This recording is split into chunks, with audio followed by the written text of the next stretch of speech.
guys, and just support it. But you know, boom, you don't know you're just summer representing live for D&D News Media. Viewers and subscribers, welcome back to another epic story. Welcome back to D&D News Media. Now, you see the people them are born August, the people them were Leo. I know an easy set of people for walk over. The people them were Leo because you know see a month split in a two. From one part to one part, you know you have Leo and then you have another sign. You run off the month, going on another month. But I see people them were Leo, we go through all type of things. We walk through the fire, walk through the earthquake, walk through everything, and then we see some light. We start see everything at the end of the tunnel. We and our people are easy for walk over. We and our people where you can get rid of. You understand? We are here to stay, and if you do your research and do some documentation and thing, you would know August people is very impactful in the whole world. Remember, one of the greatest era, August in born. Most of the big celebrity them, I not talk about a Jamaican artist. Out there in the world, they are Leo, them born August. Even Spice, you notice what thing Spice got through? Even though she not saying that she walk the goods and go on with her little arms house. But you notice how much tear them try to tear down Spice? It have to do with the month where she born. She's a Leo. You understand? So, August people are kind people, genuine people, real people, loyal people. Well, me know about myself, because sometimes the month can be wrong. But we are a very nice set of people. And we love help, but we feisty. The only problem is we feisty and we skin easy to catch a fire. You will say one word and the place start burn down. That's all. That's why I say that ever fiery. You see it? Yeah, man, it happen all the time. Even my wife always talk to me about that. You will say one word and the whole place catch a fire. We're very thin skin and we not take things light. You have to be careful when you talk and careful what you say to when you talk to. But another we come to talk about, I come to make you hear a very touching story. And I tell you all the while, Seventh-day Adventist is the best church. But if you want deliverance or you want breakthrough, may I tell you again, Seventh-day Adventist church do not have the fire to pull that. You understand? Seventh-day Adventists do not have the fire to pull that. So, when people hear me come and me talk and me experience certain things too, and something we know, something we experience and all of them things. So we know what we are talking about. This lady here been through hell, she been through hurricane, she been through storm. One piece of something, caucus bag of things I gotta talk right now. My people. And the story I gotta be very lengthy. So, I want to take on time and listen to the story, because when it go down in the last part of the story, when it go down in the last part of the story, at them time don't I go start feel like I don't want to cry. Because me myself, me there, I listen to the audio and everything, and I tell you, I have to go meet this woman here Friday and donate some money to her. I done said to my wife a while ago. So, at the end of the day, we have to do what we can do, and it no matter how much people bad mind the platform, it no matter how much people want to try to sabotage the platform, we are doing the work of God. Whether you like the candle or you like the aisle, it no matter what you want like, it no matter what you want to say. We not hold down nobody, we not tie no man to no woman, we not tie no woman to no man, and we not sprinkle nobody yard and them thing there. Help we help people. So if helping people are going to bring me to hell, I know I go to hell. Because of the right thing me I do. We're helping people, people getting job, people getting breakthrough. And we say it again, if you have a dirty mindset and you have a dirty heart, it no matter how much money you spend with D&D or spend with anybody else, you will not get deliverance, you will not get clearance, because your mindset is full of corruption. Your heart is dirty. You understand? So, at the end of the day, most people then quick to say, that person I can't do this or that person they can't do that. Sometimes I saw it go. Sometimes their heart dirty. They offend people, then do things to people and want to do bad, want to get clearance and feel like I saw God work. You think I saw you go? You have to pay for your sins. You have to confess boy thing them what you do. You get what I say? And ask God for forgiveness. If you not set yourself right with God, I could have give you $1,000,000 baht. You got turn in the same thing, the judgment I got reach you. This is what I want to know for understand, because I be picky right now with who and who I work with, because some people are commit some crosses and some demon upon them, and when they not confess to God and not ask God for forgiveness, and you work upon them and the problem now move, they want spread propaganda say you don't know what you do, and then this and then that and then ray, and then I say they want to clean up themselves. Then I say they need to wash out their heart and clean out their heart. Their heart full of whole heap of corruption. You get me? But I'm telling you already, me as a man, I make sure I set up everything, before I start doing what I do, Everything set up, I say any day, I just wait for the right day, because I see enough local people that try some stunt, You get me? I gotta tell you again. Somebody will scam people now and go up on YouTube or do vlog, and you call them 24/7 and you get them. Anybody at all call me can get me. If you call me and you get me, obviously I work. You understand? You see, anytime I draw for that man that were there in America, you're not going to know what time it is. So you can go and take the thing for joke, You see, you have some people, they're my agents, I try to feel like they can sabotage the thing. Any day me call that liar and give that liar anybody name when I see a fool around, and I go know. I go and sue no for every penny, every 10 cent I have. If you not believe me, ask God. Yeah, man. Remember, some of the evil, people. So no matter how upset me is, it doesn't matter how upset me is. Me not go do nobody nothing. I leave them to God. But me see a woman try a little thing over there, and anybody me see try that again, you understand? I'm not ready for she yet. Me tell you from yesterday, I'm still upset, You understand? One thing, anybody at all who watch this platform, anywhere in the world where you're there, one thing for sure, I never call anybody and tell them, say, yo, I no win no lotto, or I no win this and I have a car and I have a house to pick up. So you see, any day, I see nobody pull no card, I say, boy, I do work for them, and them not see no result, and them a do this and them a do that for try sabotage me thing. I deal not gonna know if God real, because me I tell you, me I so know for everything we have. Cause we have everything documented, Cause we know the devil is a liar, and the devil are gonna use people, So we have everything set up, just one button press, We have one of the biggest liar from out of New York. I remember, say, me a Obeah man. So me I go have the biggest liar, and plus me I go work in science. So I double trouble. No joke about it. You understand? And then me I go make God himself involved in it. So 3.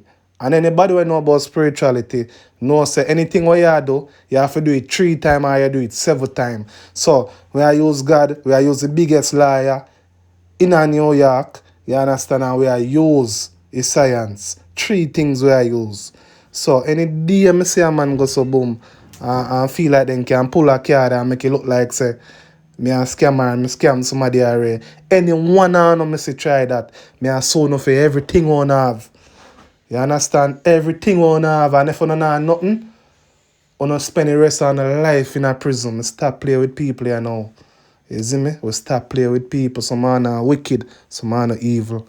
Anyways, viewers and subscribers, I want to jump into the story now. Any man will listen to this, or any woman will listen to the audio here, and them not have a heart, something wrong with you. This is very touching.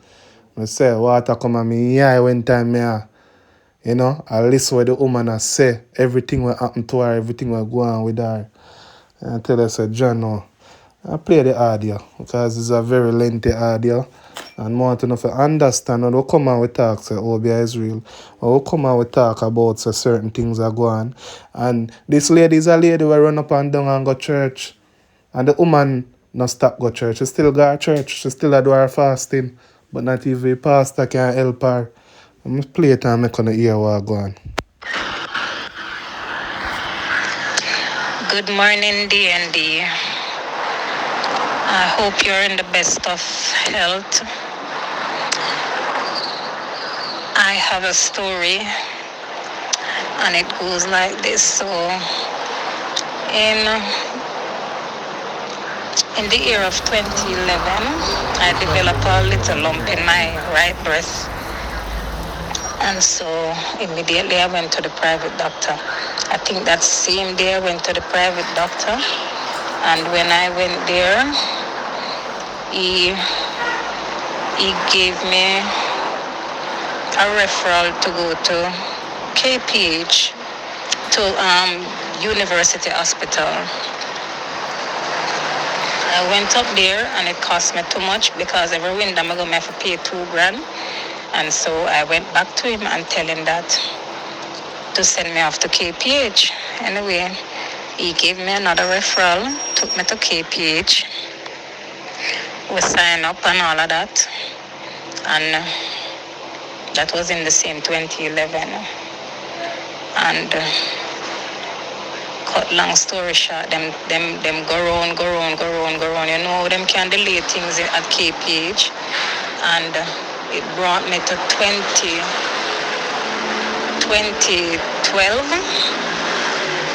And in 2012 now, I got pregnant. And I got pregnant, I had the baby in 2013 of May. But before all of that, blood was coming out of my right breast nipple. My apology. So blood was coming out of my right. That's what caught my curiosity and sent me off to the doctor. But when I got pregnant now, it was still coming out. I went to my clinic appointments and all of that. Down by Q1 is in Tivoli Garden. And so when my delivery time comes around now, I had the baby, and right there and then the blood stopped. While I was still on KPH surgical clinic, where them just go around me, give me different dates. The lump it wasn't growing rapidly, but it was there still. Anyways, when I had my baby in 2013,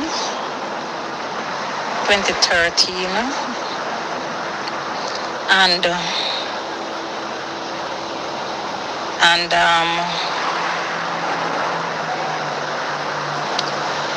after my daughter was born, yes, yeah. So the blood stopped pushing out, milk started produce, and so she sucked me up until she ear and something. Anyway, it came back. The blood came back, and when it came back, now I was working at Separate at the time, and I took myself back to KPH on an appointment.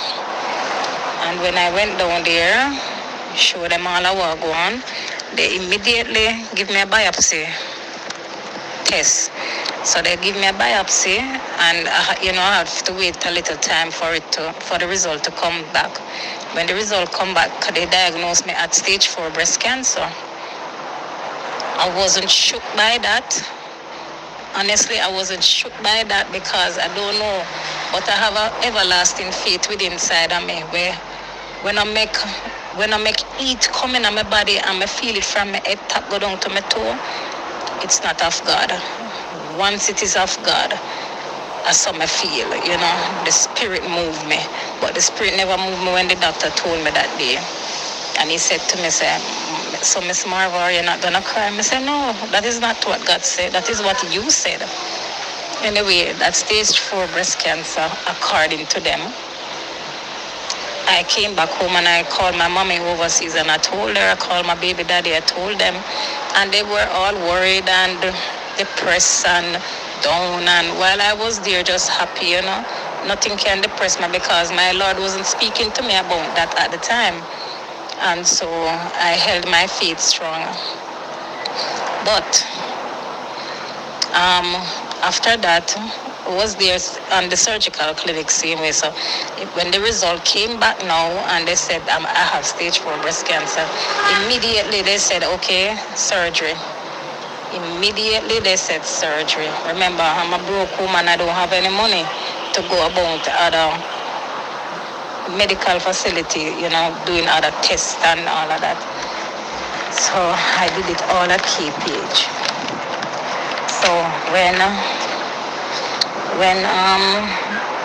I was supposed to do surgery in September. So it's like 2 days before my birthday in August, they popped the news to tell me that I have the cancer, and I had was to do the surgery in September. So upon the surgery, they said I would spend 5 days in the hospital. I took off the breast, and I spent I took the surgery today, and I came out the following day because I was normal. The Lord has kept me.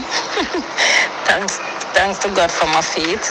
But and I keep going back to surgical clinic till it started healing and healing and healing. So when it heal and heal and heal, I'm still on my clinic up until now. So when COVID came in, suffered, but I am asking you for your help. I am deeply, deeply in a hole right now. Not in that hole that I saw in my yard, though.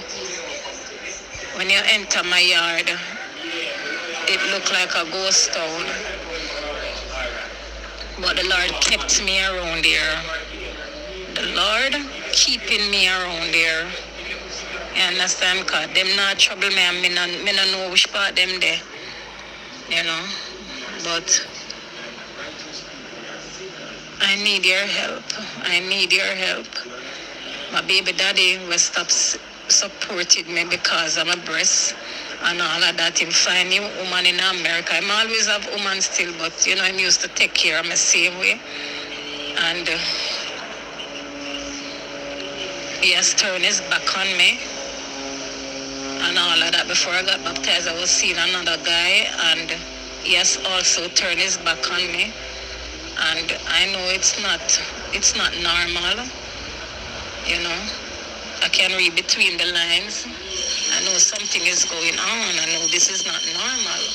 I'm a grown-ass woman and I have sense. So please, if you can contact me, and this is my only number. So if you can contact me and talk to me, it would be appreciated. But if you hear me cry, I'm very emotional. So if you start telling me the things that make a breakdown, I make a ball. Yeah, that's how I am. I was coming on the road this morning. I'm still on the road. Just to come to talk to the prep school teacher, principal, but she's on the road. I leave my 9-year-old daughter alone at home, and I cover her before I leave out. So I'm here waiting on the principal to sign up some papers for me to take her to the primary school and assure that I'm going to pay her, because I don't want any curse to come on me, for the money, for the leftover money at home. And if you read your Bible enough, if not you, D&D, when people read them Bible enough, them will know them things here bring down curse, generational curse on them kids and themselves. So in order to avoid all of that, if I even pay a little, I have to pay it, but I just want clearance. More the yard to deal with. And if you see where I can't deal with the yard, get me the hell out of there. You understand me? If it is too big for me, because I don't even have the money to deal with the yard, D&D. You have to find a source of money making for me. A lump came back, and the lump that came back, when I went in, I did all the tests, and they did give me radiation therapy, right? But before all of that, at my surgical clinic, a doctor named Dr. Ranjaram, he came to see me that day, and when I went in the office, he talked to me and he said, I don't need chemotherapy and I don't need radiation therapy because the breast that was taken off does not having any cancer in it. And in my stomach, where you think it would have spread, no cancer no in it. And that is why I didn't feel the way like I was sick and depressed, and when the doctor told me I had stage 4, that the Lord didn't break me down like that. But he gave me tamoxifen, so the tamoxifen now, it prevented any cancer cells from springing up inside of my body. Anyway, I was on the tamoxifen, but then I said, like the Spirit said to me, say, if you not have cancer, why taking the tamoxifen to create more amosity or build up something different in your body? Anyway, I told my mother morning, so she said, at that time now, I didn't take the tamoxifen every day. And I'm supposed to take them every day. I didn't take them every day. So in 2019 now comes another lump on my breast. And when I went into them, they did another biopsy test. And so the biopsy test result came back and they said the cancer is back. And I said, cancer is back, there weren't any cancer. So how can it be back when there wasn't any cancer? And the doctor said, yes, there was cancer. But little did they know that Dr. Ramjaram told me point blank that there wasn't any cancer. Because God always finds somebody to tell you the truth, But anyway, give it to you. I tell you how it breaks down to. So, when I did the other biopsy test. Viewers and subscribers, on a look out for part 2 of this video. This lady thinks she did have cancer. Doctor run up and down with her, but I never cancer she have. And she not have cancer. Obeah and Obeah. All heap of things are going on in the world. All heap of things are going on, my people. Remember to like, comment, share and subscribe. Stay tuned for part 2 of this episode with the lady that had to cut off her breasts. And remember, so we have part 2 of the next story too. But you know run away, man. Just like, comment, share and subscribe.